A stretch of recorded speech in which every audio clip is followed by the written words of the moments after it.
বাবা আমি একজন ভোটের অফিসার, আবার জানি না যদি আবার কাউন্টার অফিসার, ভোট গণনার অফিসার যদি চিঠি আছে যেতে হবে সেটা। আপনাদেরকে আমি অনুরোধ করে বলে যাচ্ছি বাবা, ভোট যাকে খুশি তাকে দেবে, ফান্ডামেন্টাল রাইট হলো। আমি কাউকে জীবনে কোনোদিন বলিনি বাবা একে দাও ওকে দাও তাকে দাও। আমি জীবনে চারটে কথার উপরে কোনোদিন ওয়াজ করিনি। আপনারা কেউ যদি পান আমার বলবেন। আমি কোনোদিন দেশের বিরুদ্ধে, কোন দেশের বিরুদ্ধে ওয়াজ করিনি, আল্লাহ করাইনি। কোন ধর্মের বিরুদ্ধে আমি ওয়াজ করিনি, আজ পর্যন্ত কেউ বলতে পারবে না কোন ধর্ম। 3 নাম্বার, কোন সিলসিলার বিরুদ্ধে আমি ওয়াজ করিনি। তবলিগ, ফুরফুরা, বেরেলি, ওয়াহাবি, জামাত ইসলামী, আহলে হাদিস এদের বিরুদ্ধে আমার বক্তব্য আপনারা পাবেন না, পেলে আমায় বলবেন, শুধরে নেবেন। 4 নাম্বার হলো কোন ব্যক্তির বিরুদ্ধে ওয়াজ করিনি। তা আমি 4-3 ঘন্টা ধরে কি করলাম? অনুরোধ করে বলে যাচ্ছি, ভোট যাকে খুশি তাকে দেবে। তবে আপনাদের আমি হাতে ধরে বলে যাচ্ছি, ওই ভোটকে কেন্দ্র করে বাচ্চাদেরকে এতিম করবেন না, বাপ হারা করবেন না। বুঝতে পারছেন না? বাপ হারা করবেন না বাচ্চাদেরকে, কোন নারীকে স্বামী হারা করবেন না, কোন বাম্মাকে সন্তান হারা করবেন না। এই ভোটকে কেন্দ্র করে আপনি যাকে মার্ডার করলেন, আপনি যাকে কতল করলেন, মার্ডার করলেন, তারপরের দিন, মার্ডারের পরের দিন তার মাটি হয়ে যাবে, তারপরের দিন রাতের বেলা তার বাড়ির পেছনে গিয়ে দাঁড়াবেন। আপনি গিয়ে দাঁড়াবেন, তার স্ত্রীর স্বামী হারা খান না, তার মাসুম মাসুম বাচ্চাদের বাম্মা হারা খান না, তার পিতা মাতার সন্তান হারা খান না, আপনার বুক ফাটিয়ে দেবে যদি মানুষ হয়ে থাকেন। আপনি যার জন্য একজনকে মার্ডার করলেন, আপনি যার জন্য মার্ডার হয়ে মরে গেলেন, একটা চেয়ার তাকে বসানোর জন্য, ওই লোকটা এমএলএ এমপি হয়ে মন্ত্রী হয়ে কোনদিন আপনার স্ত্রীর কাছে এসে বলবে না, বোন কি দিদি আপনার স্বামী আমাকে মন্ত্রী বানাতে গিয়ে তার কল্লা দিয়ে চলে গেছে, জীবন দিয়ে চলে গেছে, আমি আপনার জন্য কিছুই করতে পারলাম না, তবে জনগণের সামনে আমার এই বুড়ো আঙুল থেকে কয়েক ফোঁটা রক্ত বের করে আপনার স্বামীর নামটা রক্ত দিয়ে লিখে যাচ্ছে কাগজে, এইটুকুও করবে না যে আপনার জন্য 1 ফোঁটা রক্ত দেবে না, আপনি তার জন্য গোটা দেহটাই দিয়ে দিলেন। বোকা, বাড়ি থেকে ভাব। চলো চলো গ্রামের প্রধান, উপপ্রধান, এমএলএ, এমপি, এসডিও, বিডিও, থানার বড় বাবু, কোর্টের উকিল, হাকিম, মুক্তার, জজ, ওদের বিচার আল্লাহ আগে করবে। এদিকে তোকে আমি আল্লাহ পৃথিবীতে বিচারকের দায়িত্ব দিয়েছিলাম, কি বিচার করেছিলিস বল? ও তখন মার খাবার ভয়ে বলবে আল্লাহ আমি পৃথিবীতে ন্যায় বিচার করেছি। আল্লাহ বলবেন কাযাবতা, তুই মিথ্যা কথা বলছিস। মনে আছে তোর দলের লোকটা অন্যায় করেছিল আর বিরোধী পক্ষ অন্যায় করেনি, তোর দলের লোককে বাঁচিয়ে জামিন দিয়ে আনলি আর বিরোধী পক্ষে জোর করে জেল কাটিয়ে মারলি। এখানে আর তোর কিছু নেই, তোর ঠিকানা হলো জাহান্নাম। মনে রাখবেন, 1 ঘন্টা ন্যায় বিচার করা 60 বছর ইবাদতের সমতুল্য। কি ভাবছেন আপনি?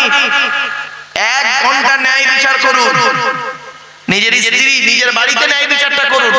পঞ্চায়েতে করতে গেছেন বিচার, কোর্টে বিচার করতে গেছেন, আপনি আপনার বাড়ির বিচারটা প্রথম করুন। একদিকে আপনার স্ত্রী, একদিকে আপনার বোন ঝগড়া লেগেছে, আর মা একদিকে রয়েছে, কার পক্ষ নেবেন? মাথার চুল পেকে বুড়ো হয়ে মরে যাবেন, ফাইনাল বিচার করতে পারবেন না। তথাপিও মায়ের পক্ষ নিয়ে কথা বলবেন। মায়ের, আপনি দেখতে পাচ্ছেন আপনার মায়ের অন্যায় নেই, যখন আপনি বলবেন আপনার স্ত্রীকে আমার মায়ের তো কোনো ভুল দেখতে পাইনি, তখন আপনার স্ত্রী বলে কেন তোমার চোখে নেবা হয়েছে, চোখ কানা হয়ে গেছে, দেখতে পারোনি? তোমার মা বলে মায়ের হয়ে বলছো, মায়ের আঁচলের তলায় থাকো, আমি চললুম, দাও ঠেলা। আর যদি আপনি দেখতে পাচ্ছেন আপনার বইয়ের কোনো অন্যায় নেই, বইয়ের কোনো অন্যায় নেই, আপনি আপনার মাকে যদি বলেন মা আমি তো আমার বইয়ের কোনো অন্যায় দেখতে পেলাম না, মা তখন তা দেখতে পাবি কেন, ওটা দেখতে পাবি কেন, ওটা আমার অন্যায়টা দেখতে পাবি। ওই তো শাশুড়ি তো একদম তো ঢেলে খাইয়ে দিয়েছে সব, লাউ ঠেলা। 1 ঘন্টা ন্যায় বিচার করুন। কি ভাবছেন বাবা? একটা করে সময় দিন, আলোচনা আজকে একটু করতে দিন আমার। তো এক নাম্বার হলো কোরআনে আল্লাহ পাক বললেন ইদিলু ওয়া আকরাবুল তাকওয়া, তোমরা ন্যায় বিচার করবে, আর ওটাই হলো নিকটবর্তী ঈমানের সবথেকে নিকটবর্তী জিনিস। তাকওয়ার নিকটবর্তী জিনিস হলো ন্যায় বিচার করা। আল্লাহ আরো বললেন ওয়া ইযা কুলতুম ফাদিলু, তোমরা যখন কথা বলবে ন্যায্য কথা বলবে। কোরআন বলছে সূরা নাম ওয়া ইযা কুলতুম ফাদিলু, তোমরা যখন কথা বলবে ন্যায্য কথা বলবে, ন্যায় কথা বলবে। ওয়ালাউ কানা যা কুরবা, যদিও তোমার নিকটবর্তী লোক হলো ন্যায় কথা বলবে। তোমার বাপ যদি অন্যায় করে তুমি খবরদার বলবে না আমার বাপ নিরাপদ মানুষ, অপরাধ করেনি, না অপরাধ করেছে তোমার বাপ। তোমার ছেলে যদি অন্যায় করে তুমি যদি সত্যিকারের ন্যায় বিচারক হও, কিয়ামতের মাঠে যদি নাজাত যেতে চাও তোমার ছেলেকে অন্যায়কারী বলতে হবে। এটাই হলো ঈমান, এটাই হলো ঈমান। আমরা কি করি? পক্ষপাতিত্ব বিচার করি। এই সমস্ত বিচারকদের ঠিকানা হবে জাহান্নাম, 100% জাহান্নাম, নরকবাসী। সে যেখানকার বিচার হোক, যে দেশের বিচারক হোক, আর যে কোর্টের বিচারপতি হোক, যদি ন্যায় বিচার করতে না পারে তার ঠিকানা হবে নরক, জাহান্নাম, জাহান্নাম, জাহান্নাম। এটা কোরআনের ভাষা, হাদিসের ভাষা, আমার বাবার কথা। এক নাম্বার হলো বিচারকদের বিচার হবে প্রথম। দুই নাম্বার বিচার হবে কাদের জানেন? পয়সাওয়ালাদের বিচার হবে। পয়সাওয়ালা, আল্লাহ বলবেন ধনীদেরকে ডাকবে, এদিকে এসো, তোমাকে আমি আল্লাহ অর্থ দিয়েছিলাম, টাকা পয়সা কোথায় ব্যয় করেছো বলো। ওই লোকটি বলবে আল্লাহ আমি আপনাকে খুশি করার জন্য টাকা পয়সা ধন সম্পদ গুলোকে আল্লাহ আপনার রাস্তায় দান করেছি। আল্লাহ বলবেন তোমার উদ্দেশ্য কি ছিল? তখন বান্দা বলবে আল্লাহ উদ্দেশ্য ছিল আপনাকে খুশি করা। আল্লাহ বলবেন কাযযাবতা, মিথ্যাবাদী, তুমি এই জন্যই দান করতে যাতে করে লোকে তোমাকে দানশীল লোক বলে ডাকে। মনে আছে কুরবানির সময়, বকরা ঈদের সময় ও 50,000 টাকা দামের গরু কিনেছিলে বলে তুমি 1 লাখ টাকা দামের গরু কিনেছিলে। তোমার এই রকম চিন্তা ছিল। আমি আল্লাহ কোরআনে বলে শুনে নিন আয়াত, কোরআনে আমি আল্লাহ বলে দিয়েছি লাইয়ানালাল্লাহু লুহুমুহা ওয়ালা দিমাউহা ওয়ালাকিন ইয়ানালুহু তাকওয়া মিনকুম। আল্লাহ পাক বললেন তোমরা যে কুরবানি করো, কুরবানির রক্ত, মাংস, গোশত কেউ আমার দরবারে পৌঁছায় না, আমার কাছে কোনোটাই পৌঁছায় না, সব তোমাদের পেটের মধ্যে হজম হয়ে বেরিয়ে যায়। তাহলে আমার কাছে কি পৌঁছায়? ওয়ালাকিন ইয়ানালুহু তাকওয়া মিনকুম। তুমি কতটা আল্লাহকে খুশি করার জন্য কুরবানি করেছো ওটাই আল্লাহর দরবারে পৌঁছে যায়। সামনে কুরবানি আসছে, ঈমানদারের পরিচয় পেয়ে যাবে। আল্লাহ আপনি শুনেন কুরবানি যখন করেন, কুরবানির দোয়া কি জানেন? আল্লাহ বলছেন কুল, নবী তুমি বলো ইন্না সলাতি, নিশ্চয়ই আমার নামাজ, অনুসুকি এবং আমার কুরবানি, অমাহিয়ায়া এবং আমার হায়াত, অমামাতি আমার মৃত্যু, পৃথিবীর কোন ব্যক্তি বস্তুর জন্য নয়, লিল্লাহি রাব্বিল আলামিন, একমাত্র আল্লাহ তোমার জন্য উৎসর্গ। জোরে বলুন সুবহানাল্লাহ। এজন্য কুরবানি যখন করবেন আল্লাহকে খুশি করার জন্য কুরবানি করবেন। লোকে কি বললো না বললো এই দিকে লক্ষ্য রেখে কুরবানি করবেন না। কুরবানি সামনে আসছে, আর কয়েকদিন পরে তো কুরবানি। কুরবানির মধ্যে কিছু মশলা আপনাদেরকে শিখিয়ে যাচ্ছি, যেহেতু আপনারা অনেকে কুরবানি দেন, তাই তো নাকি? আর বাবা বলুন না কুরবানি দেন তো? শুনে নিন, যাদের পয়সা আছে কুরবানি যদি না দেয়, আল্লাহর নবী বলেছেন যাদের পয়সা আছে কুরবানি যদি না দেয় ইচ্ছাকৃত ভাবে, ওই ব্যক্তিকে নবী বলেছেন ও যেন ঈদগাহে নামাজ পড়তে না যায়, ঈদগাতে নামাজ পড়তে যেন না যায়। এজন্য কুরবানি যাদের ওয়াজিব হয়েছে কুরবানি দেবেন। যদি কুরবানি একাই দিতে না পারেন ভাগেও দেওয়ার চেষ্টা করবেন, কুরবানি দেবেন। কুরবানি দিতে গিয়ে আমরা অনেকে ভুল করি। কি ভুলটা শুনে নিন, এই ভুলটা করবেন না। একটা ছুরি প্রাণীটাকে জবে করছেন, জবে করছেন। অনেক সময় কি ভাই দেখবেন ওই ছুরিটা দিয়ে প্রথম 2-3টে কুরবানি হয়, তারপরে যখন পশুটাকে জবে করা হয় ধারটা পড়ে যায়, তখন কুচিয়ে পেঁচিয়ে মানে কুরবানি করে। খবরদার চলবে না, 2.5 প্যাচের মধ্যে কাটতে হবে। কোথায় আছেন আপনি?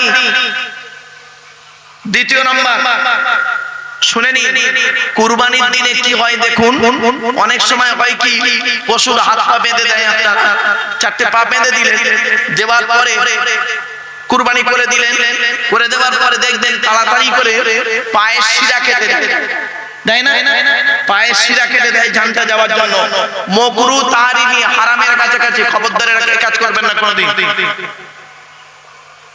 3 নাম্বার মশলা বলে যাচ্ছি, কুরবানি যখনই আপনারা করবেন, অনেক সময় কি ভাই দেখবেন আপনি পশুটাকে কিনেছেন, আপনার একটা নির্ধারিত জায়গা আছে, ধরুন আপনি কুরবানিটা পশুটাকে জবে করবেন, ওর রক্তটাকে ফেলবেন একটা জায়গায়, ধরুন ওই চেয়ারটার কাছে, ওই চেয়ারটার কাছে কুরবানিটা করবেন, জবে করবেন পশুটাকে। এখন পশুটা হচ্ছে খুব তেজি, এখন ছটকাতে ছটকাতে ছটকাতে পশুটা এখন সেই কোণে বক্সের কাছে পড়েছে। তাহলে এখান থেকে এতটা ডিস্টেন্স, অনেক সময় লোক কি করে ওখান থেকে বেঁধে নিয়ে টেনে টেনে এনে এখানে জবে করে। মাকরুহ তাহরিমি, হারামের কাছাকাছি, খবরদার করবেন না। ও যেখানে পড়েছে ওইখানেই জবে করুন, এগুলো শিখে নেন। আবার আসছি, কুরবানি করতে গেলে, পশুকে জবে করতে গেলে কটা রগ কাটতে হবে? 4টে রগ আছে, শিরা, একটা খাদ্যনালী, একটা শ্বাসনালী, আর 2 দিকে 2টো শিরা আছে, একে বলে বীজদান।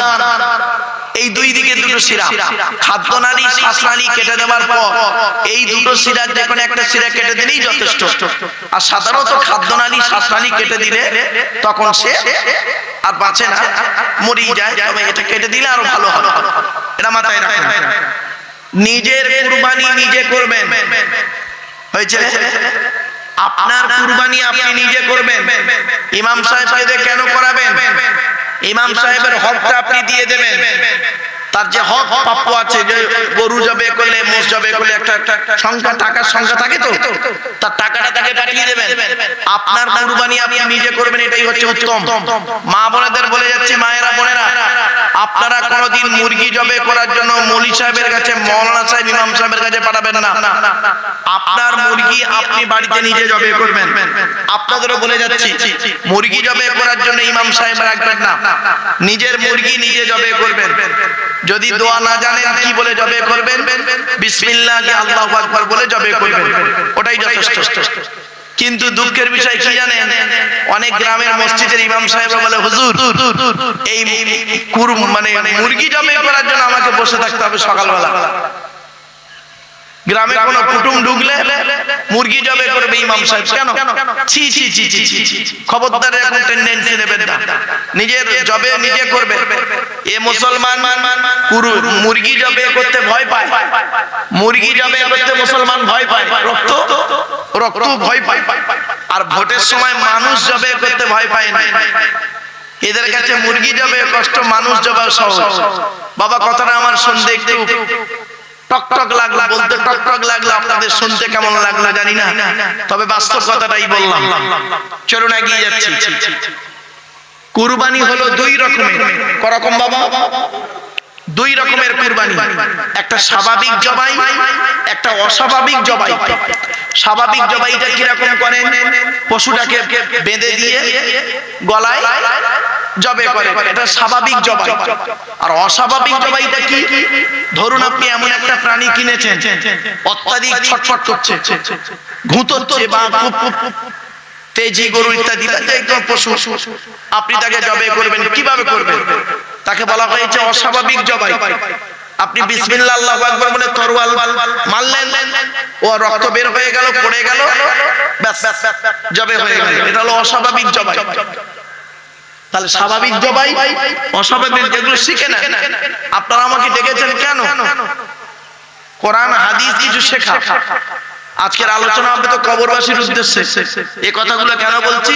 এই কথাগুলো না বললে আপনার কিছু জানা হবে না, শেখা হবে না। আপনারা নবীকে ভালোবাসেন, কোরআনে আল্লাহ পাক বলেছেন, ইয়া আইয়ুহাল্লাযীনা আমানু, হে ঈমানদার বান্দাগণ, আতিউল্লাহ, তোমরা আল্লাহকে অনুসরণ করো, ওয়া আতিউর রাসূল, রাসূলকে অনুসরণ করো, ওয়ালা তুতিলু আমালাকুম, আল্লাহ পাক তোমাদের আমলগুলো বরবাদ করে দেবে না। সুতরাং আল্লাহকে অনুসরণ করুন, রাসূলের হাদিসগুলোকে অনুসরণ করুন। আমরা কি করেছি বর্তমানে? আল্লাহর কোরআনকে ছেড়ে দিয়েছি, নবীর হাদিসকে গুরুত্ব দিইনি, তৃতীয় কোন ব্যক্তির মতামতকে গুরুত্ব দিয়েছি বেশি, ঠিক না? আল্লাহর কথার গুরুত্ব কম আমাদের কাছে হয়ে গেছে, আল্লাহর কথার গুরুত্ব নেই, নবীর কথার গুরুত্ব নেই, তৃতীয় কোন ব্যক্তির কথার গুরুত্বকে বেশি দিচ্ছি, যার জন্য তো সমস্যা হবেই আমাদের।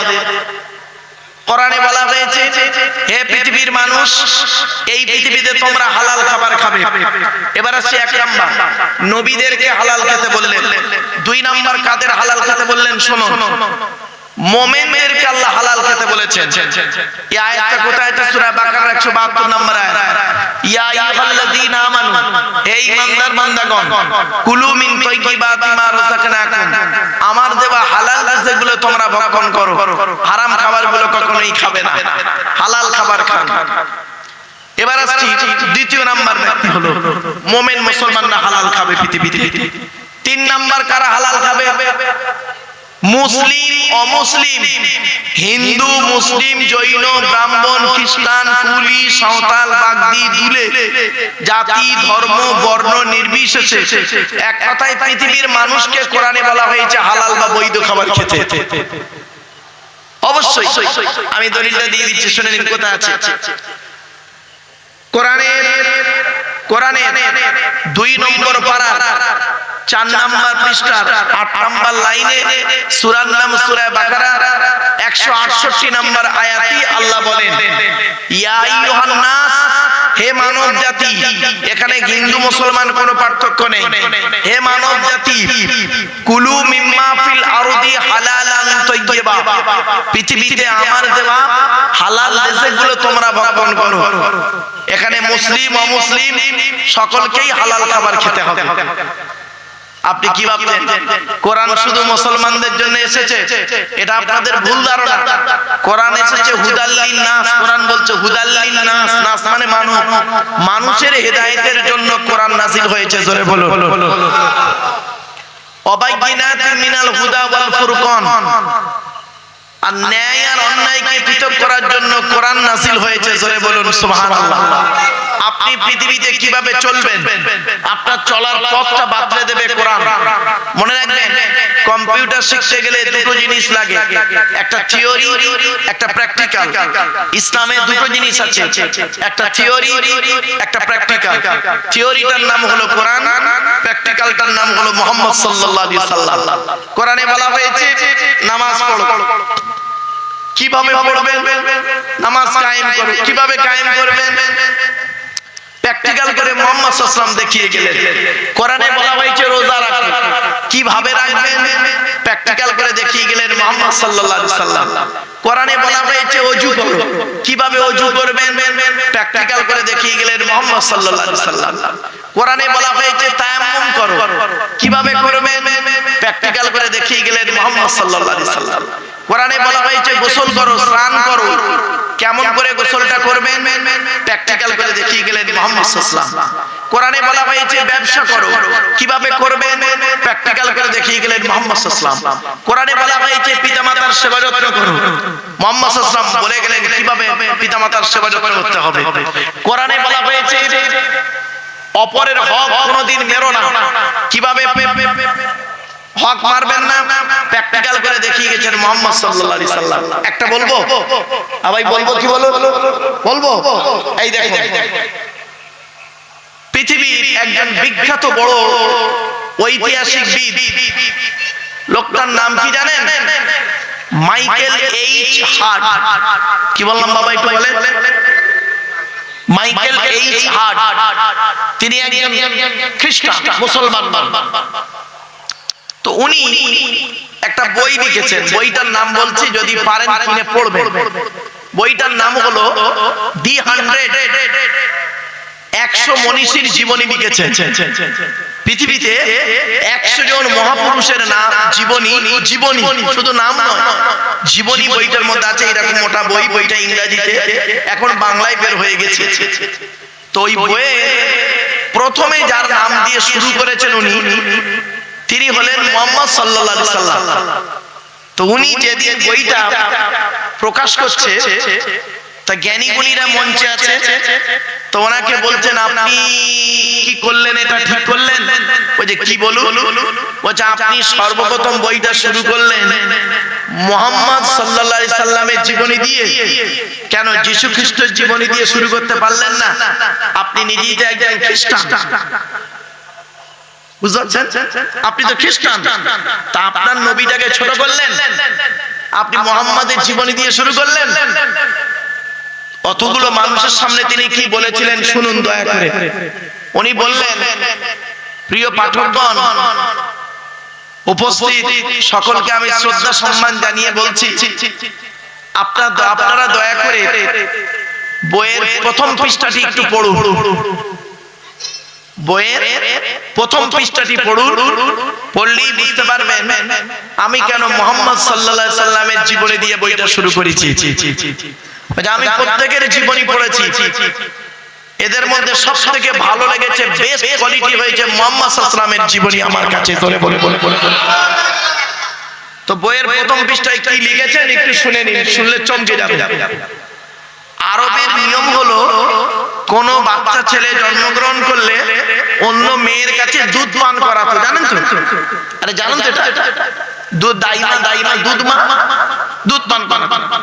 তো মুহাম্মদ সাল্লাল্লাহু আলাইহি সাল্লাম যখন জন্মগ্রহণ করলেন, মুহাম্মদ সাল্লাল্লাহু আলাইহি সাল্লামের আল্লাহর নবী মুহাম্মদ সাল্লাল্লাহু আলাইহি সাল্লাম যখন মায়ের পেটে, তখন বাপ মারা যায়, 6 বছর বয়সে মা মারা যায়। তো মুহাম্মদ সাল্লাল্লাহু আলাইহি সাল্লাম যখন জন্মগ্রহণ করলেন, নবীর মা বাচ্চাটাকে নিয়ে, নবীকে নিয়ে একজন মহিলার বাড়িতে দিয়েছিলেন দুধ খাওয়াতে। মেয়েটির নাম হলো হালিমা, তাই তো? হালিমার কাছে দুধ পান করাতে দিয়েছে। ঘটনাটি শুনুন। তো হালিমার ঘরে দুধ পান করতে গিয়ে নবীজি যতদিন হালিমার দুধ পান করেছেন, ততদিন হালিমা ডান দিকের স্তনটা পান করতেন। মুহাম্মদ সাল্লাল্লাহু আলাইহি সাল্লাম জীবনে কোনোদিন হালিমার বাম দিকের স্তনটা পান করেনি। তো একদিন হালিমা করেছে কি, মুহাম্মদ সাল্লাল্লাহু আলাইহি সাল্লামকে নিয়ে ডান দিকের স্তনটা খাইয়েছে, এবার বাম দিকটা মুখে দিয়েছে, উনি মুখটা বন্ধ করে দিয়েছিল, বাচ্চা ছেলে। ওই দিন রাতের বেলা ওনার স্বামী হারেস, হালিমার স্বামী হারেস বাড়ি এসেছেন।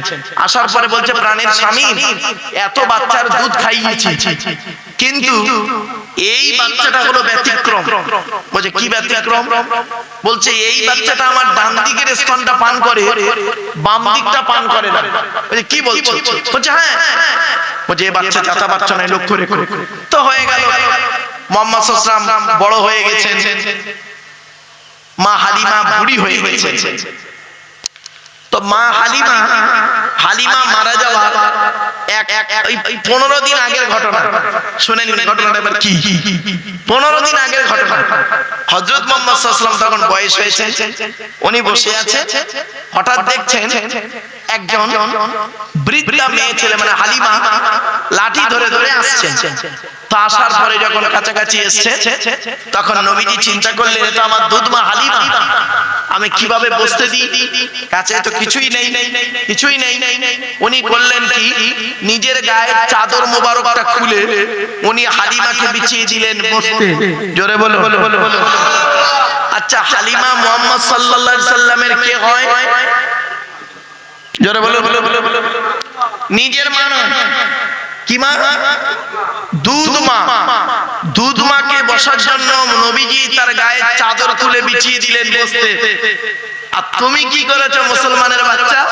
গালে দাড়ি আর মাথায় টুপি নিয়ে তুমি, তোমার মা এলে তুমি ঘুমাও খাটে, আর তোমার বাম্মা ঘুমায় চ্যাটায় মাদুরে, তুমি আবার বলো আমি একজন মুসলমান।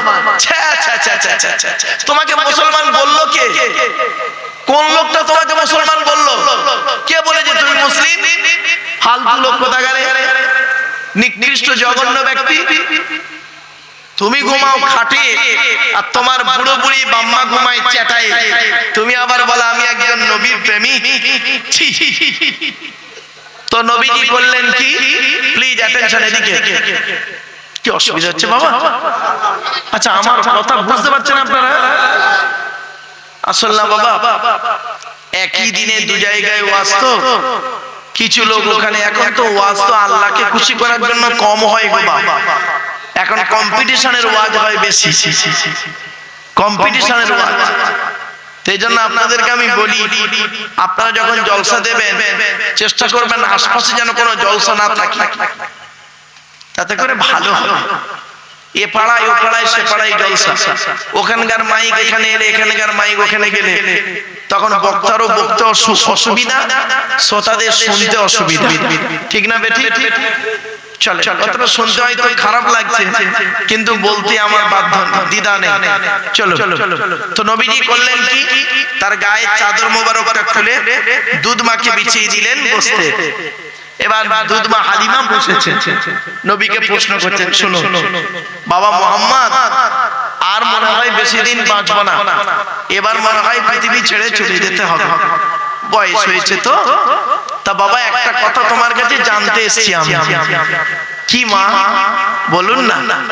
হচ্ছে বাবা, তোমার মা আমিনা তোমাকে যখন আমার কোলে দিল দুধ পান করানোর জন্য, সেই দিন থেকে তুমি যতদিন আমার দুধ পান করেছো, আমার ডান দিকের স্তনটা পান করতে, বাম দিকের স্তনটা কোনোদিন তুমি পান করোনি। তখন নবীজি বলেছেন, আপনি চেষ্টা করেননি?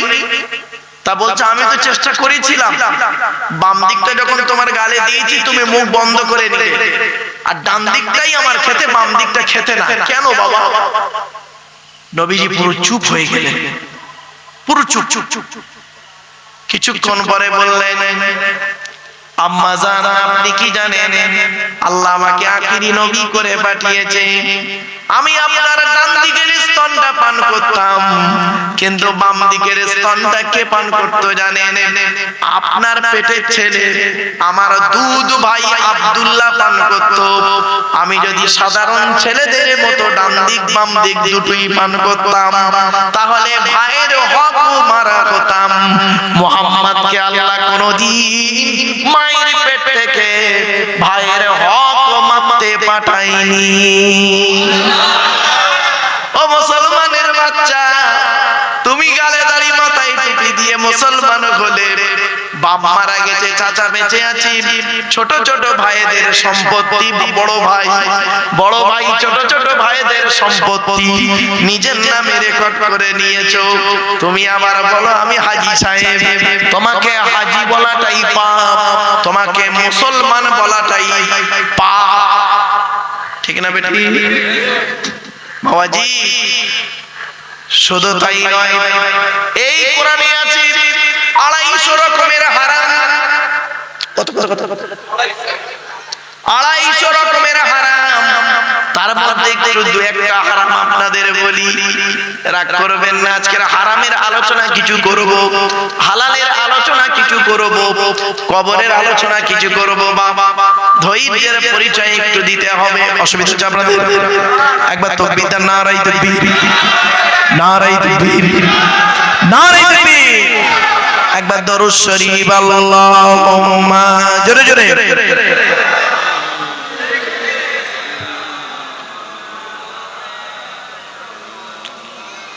وعلى آل سيدنا। এসো তোমরা ইসলামী, এসো তোমরা ইসলামী, হবে যে উজালা মক্কা মদিনা, নবী কামলিওয়ালা। আল্লাহুম্মা সাল্লি আলা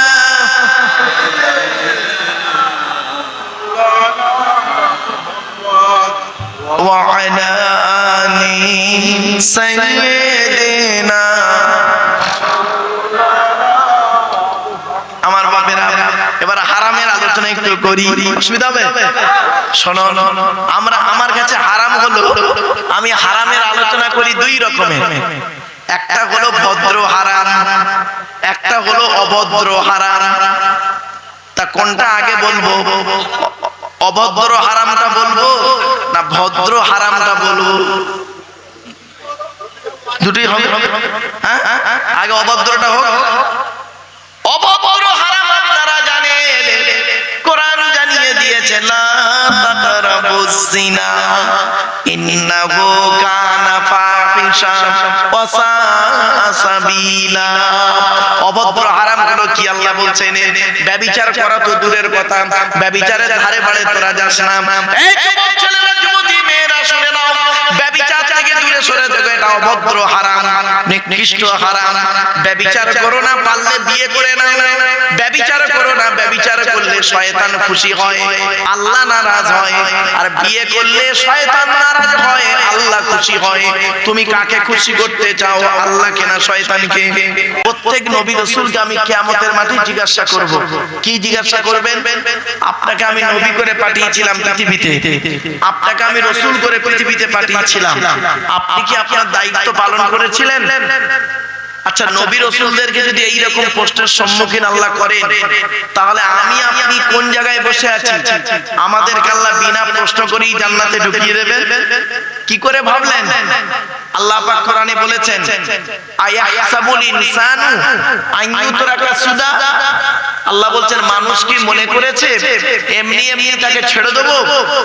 কড়াই গন্ডায় হিসাব নেব, কড়াই গন্ডায় হিসাব নেব, হিসাব নেওয়ার পরে যদি ভালো বুঝি তো ছাড়বো, আর নইলে বলবো দাঁড়া এখন খবর আছে। আপনি কি ভাবলেন? তিন শ্রেণীর লোকের বিচার হবেই হবে। এক নাম্বার, প্রথম বিচার হবে, শুনে নিন, বিচারকদের বিচার হবে প্রথম। আল্লাহ রাসূল বলেছেন, কিয়ামতের মাঠে প্রথম বিচার হবে কাদের জানেন? বিচারকদের বিচার, যারা পৃথিবীতে বিচার করে করে বেড়াতো।